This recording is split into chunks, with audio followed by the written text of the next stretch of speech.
It's an issue millions of Canadians have been noticing over the past few weeks: empty shelves at the grocery store.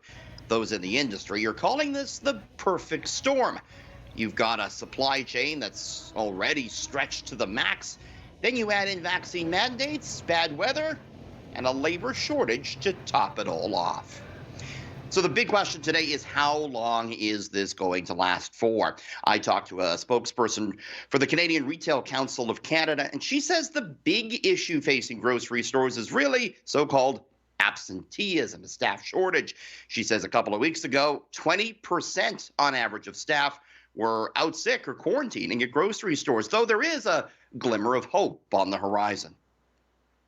Because people aren't able to access testing in most cases, sometimes what's happening is that employees are isolating out of precaution. Some good news is on the horizon. For example, if you look to BC, which has seen a peak in their Omicron variant, we have heard from our retailers there that their employee absenteeism last week was much better than even the week before. So bottom line here, I really shouldn't worry as a consumer is what you're saying, right?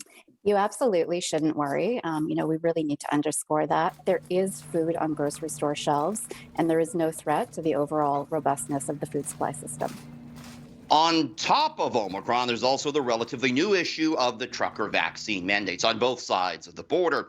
Those laws are stopping unvaccinated truckers from crossing the border without isolating or testing. But Sylvain Charlebois from the Dalhousie University's Agri-Food Labs says that isn't the real problem for consumers. Instead, he believes we should be worried about rising prices. The vaccine mandate really won't compromise our access to food from the U.S. I think the industry will figure out a way. What I'm concerned about is price and food affordability. Freight costs have actually increased by 25 to 100%.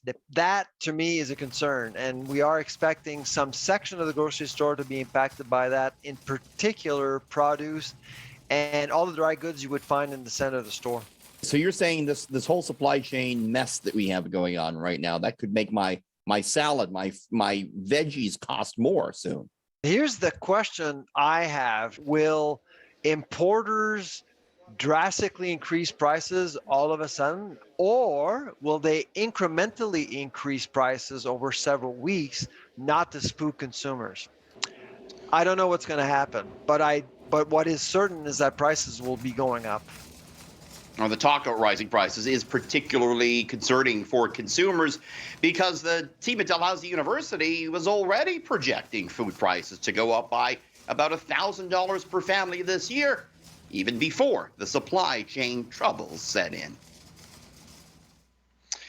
And it's a situation we're going to continue to watch. There are some other factors at play here. In some cases, the food that's ending up in stores isn't as fresh as it usually is because it's been sitting in trucks or on trains for longer than expected. Experts say try not to hoard because that food could simply go bad in your refrigerator, just adding to this whole problem.